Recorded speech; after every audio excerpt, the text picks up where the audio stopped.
Президент Алан Гаглоев посетил Республиканский многопрофильный медицинский центр, где ознакомился с реализацией проекта по установке современного оборудования. Поставка осуществлялась при непосредственной поддержке Российской Федерации. В ходе инспекционного визита глава государства осмотрел диагностические отделения, встретился с врачами, инженерно-техническими специалистами, а также пообщался с пациентами. Министр здравоохранения Суслан Наниев проинформировал президента о том, что в настоящее время российские специалисты активно занимаются установкой нового оборудования. Часть оборудования была передана в распоряжение приемного отделения, что значительно улучшило качество оказания медицинских услуг при поступлении больных и повысило доступность процедур для граждан, подчеркнул министр. Нам передан гастроскоп и колоноскоп. Колоноскоп не работал около года, и что не позволяло нам оказывать медицинскую помощь в соответствии со стандартами оказания медицинской помощи. Колоноскопом проведено с момента эксплуатации, введен в эксплуатацию 3 октября, проведено около 12 исследований. Это исследование проводится в плановом порядке, в среднем по 3-4 исследования в день. Также нам передан эндоскоп. Эндоскопические исследования проводятся чаще. Мы на данный момент провели 64 исследования. Предыдущий эндоскоп, которым пользовался Республиканский многопрофильный медицинский центр, свой ресурс изжил, периодически выходил из строя, что не позволяло нам выполнять даже базовые медицинские манипуляции для оказания стандартов медицинской помощи. Мы были вынуждены направлять наших граждан за территорию республики в Северную Осетию, даже исходя из базового оказания медицинской помощи. На данный момент такой проблемы у нас нет.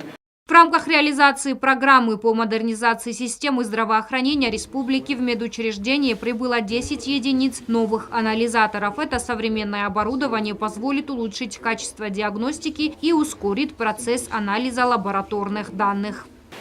Вся договоренность есть, мы ждем приезда специалистов и ввода в эксплуатацию. Когда мы их ожидаем? Мы их ожидаем через 2 недели.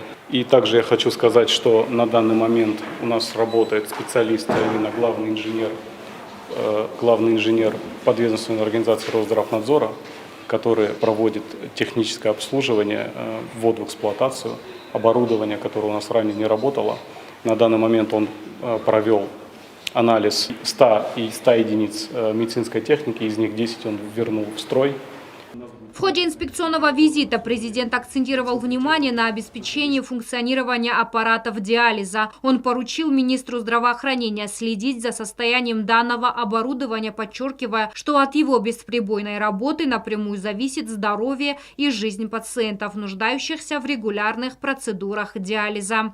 По поводу аппарата диализа у нас 6 аппаратов, 4 из них находятся в рабочем состоянии, но периодически выходят из строя, что доставляет серьезные неудобства для наших пациентов ввиду того, что они вынуждены ехать на территорию Северной Осетии и там получать необходимое лечение. Решение данного вопроса есть. Мы на стадии заключения договора с подведомственной организацией научно-исследовательским институтом Росздравнадзора, который возьмет на сервисное обслуживание всю диализную технику. В конце месяца они приедут, обследуют, возьмут на сервисное обслуживание, и эта проблема будет в этом отношении снята. Министр продолжил, что с появлением в больнице гастроскопа открылись новые возможности для диагностики и лечения. Этот современный медицинский инструмент позволит врачам более точно и быстро выявить патологии. Недавно у нас был больной с инородным телом пищевода, которого мы были вынуждены отправить во Владикавказ, потому что у нас не было технической возможности удалить этот препарат.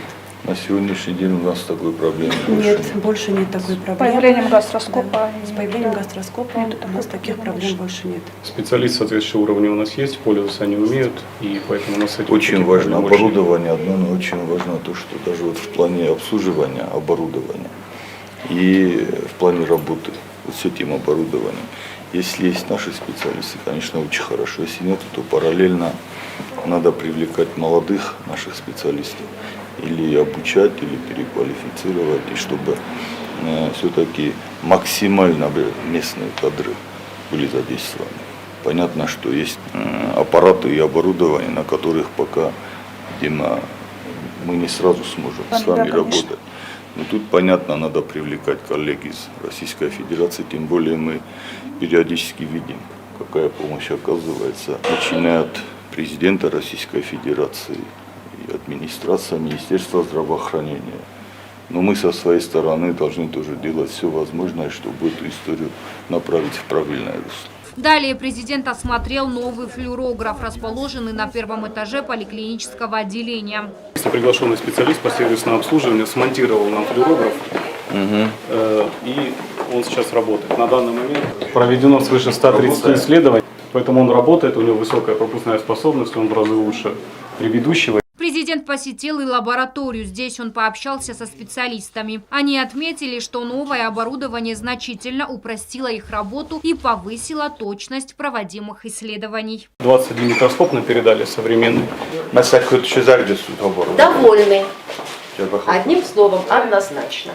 Мы передали их и врачам-лаборантам, лаборантам среднего звена и мочевой кабинет на сегодняшний день. Насколько это улучшило, облегчило вашу В разы. Чистота и разрешающая способность у них намного лучше, чем наша. Влияет еще и на точность анализа. Обязательно. На точность и результаты анализа. Директор РММЦ Ирина Догузова рассказала президенту о значимом достижении. В частности, речь шла о том, что в больнице впервые была успешно проведена процедура тромболизиса. Что это за процедура? То есть пациенты с острыми нарушениями мозгового кровообращения, это с инсультами, поступали, мы их лечили в основном консервативно. Вот. И вчера впервые в первые 3 часа мы провели вот эту процедуру тромболизиса. И результаты очень хорошие. Пациентка полностью восстановлена. То есть, грубо говоря, человек поступил с инсультом.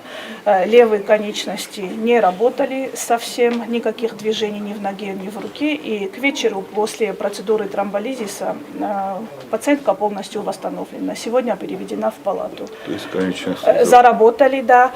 Провели повторное КТ-исследование. Очага инсульта нет.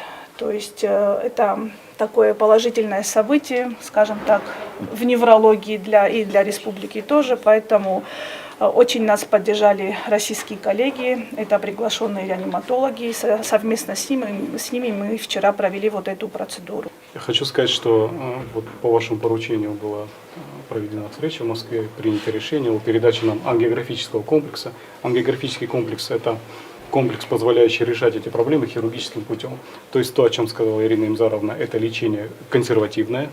И в комплексе с консервативным лечением оно показано не всегда и не всегда может помочь. Да, и части пациентам необходимо хирургическое вмешательство высокотехнологичное.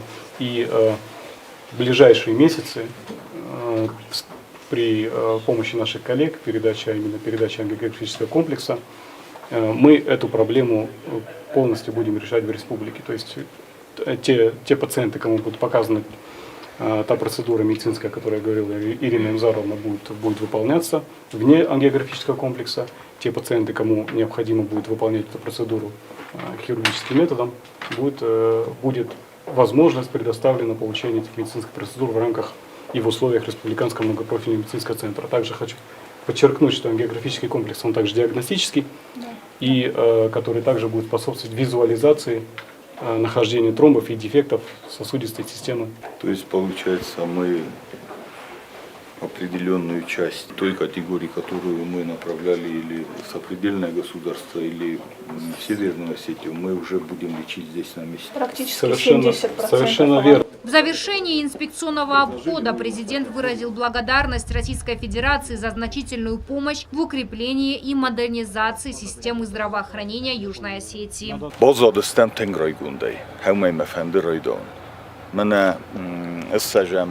Sentiaberën e Respublikar të funqose në Sankuta, Shtërbarak bun në Mëdis. Me akode kanem vërase prezidente u kozani Magaska. Ja khiliqni fundaj, khshoj farasta dih kundër shëdëstë.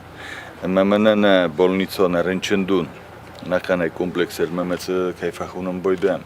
Fluorograf e rojdogje, mikroskop e rojdogje, холодильник e rojdogje, shtërëhës rëshët Республикам. Лоска Саркутто, в России президента поручения Магаска, в России администрация Фетчок Хадивак Сергей Владимирович Кириенко. Обун уже мы наши свертуй, что оборудование на шаржета пайда каненч. Кади هم من очередь в дисмаю каражи федел коридор тенетем белстваде обунунам наваг оборудование Магаска юлага дар очередь нолбоевтом. виив, дыккокто виме, я на доктор-то сахадаг дар бахах куттуй, чо оборудованир шди, ви навагайдар модель тасте. Мен Евросагов пропускная способность шефахуном бойден, чуй дар дуар тахоттасен уфельдар. Алан Гаглоев также подчеркнул, что результаты взаимодействия с Российской Федерацией становятся все более заметными. Виме юме менешешавиттун таражуртасу санутарович дар Ирина Имзаровна дар будун шол дар гой кохшафта хуссари рестунан. Мен сфера здравоохранения с хуном размахистис. Мен махина галмакасам географический комплекс. Мен махави коршава. Вот республика тамашренчент рвестам. Удунен с филдерхой республикой зоджим месен сахишен на доктор тануджин фодот шемейсен он бнот хусканам. Ма хускан ниву фелема قگاگن موش نیستی آدم فقط بایدنش موشو تدر ایورزن کنجست نخی دخترته بنات республика. Фандем азаган штарбуз нагварасе президент Владимир Владимирович Путинен, Сергей Владимирович Кириенко, Министерство здравоохранения. Хочу здесь обязательно обозначить, когда руководство Российской Федерации направило сюда делегацию, а делегацию тогда возглавил министр здравоохранения Российской Федерации. Здесь он лично обошел все палаты, все кабинеты. И тогда уже был виден подход Министерства здравоохранения. А после, уже по результатам, видимо, и доклада, и президентом Российской Федерации было принято решение о поддержке республики. Очередной раз. Сегодня мы видим, что те моменты, которые были упущены при запуске комплекса и кластера в целом. Вот мы когда подошли сюда, значит, директор РММЦ Ирина Имзаровна сказала, что с 2018 года, с тех пор, когда запустили эту систему, лифты никогда не функционировали. Тоже запущены, они функционируют. И сегодня уже проговорили, готовятся договора, чтобы они подписались, и на системной основе уже эта работа проводилась. Наниев, в свою очередь, рассказал, что в республике находится ведущий инженер Федерального государственного бюджетного учреждения Всероссийский научно-исследовательский и испытательный институт медицинской техники Росздравнадзора. Он провел техническую оценку состояния более 100 единиц медицинской техники и оборудования. Больше 10 единиц техники медицинского оборудования, которое относится к отделению реанимации, удалось вернуть в строй. По итогам командировки будет составлен акт о техническом состоянии всего медицинского оборудования, имеющегося в распоряжении Республиканского многопрофильного медицинского центра, а также районных больниц. И также мы ожидаем в конце месяца приезда коллег также из этого научно-исследовательского института по другим профилям, а это именно лучевая терапия и УЗИ-аппаратура. Наниев добавил, что министерство планирует создать устойчивую систему обслуживания медицинской техники при содействии российских коллег. Часть медицинской техники, которая имеет сложную организацию и высокотехнологичное оборудование, будет обслуживаться по договору с этой российской подведомственной организацией Росздравнадзора. Иная техника будет обслуживаться на месте. Это дает республике точное, системное обслуживание и уверенность в том, что наша медицинская техника, имеющаяся в распоряжении, будет обслуживаться своевременно, качественно и всесторонне. Хочется поблагодарить еще раз специалистов, которые прибывают в республику, и выразить им огромную благодарность. Если мы говорим о системе обслуживания и ремонта, в Южной Осетии не проводилось ранее. Выглядело это следующим образом. Когда ломалась та или иная техника, приглашали специалисты, проводился поиск специалистов, а это занимало время, неудобства, и которое несло риски для жизни и здоровья. Важно то, что приглашались специалисты, когда уже возникала проблема. То есть на плановой основе и системно эта работа никогда еще не проводилась. Агунда Губозова, Аида Кочева, Давид Дуаев. Информационный выпуск сегодня.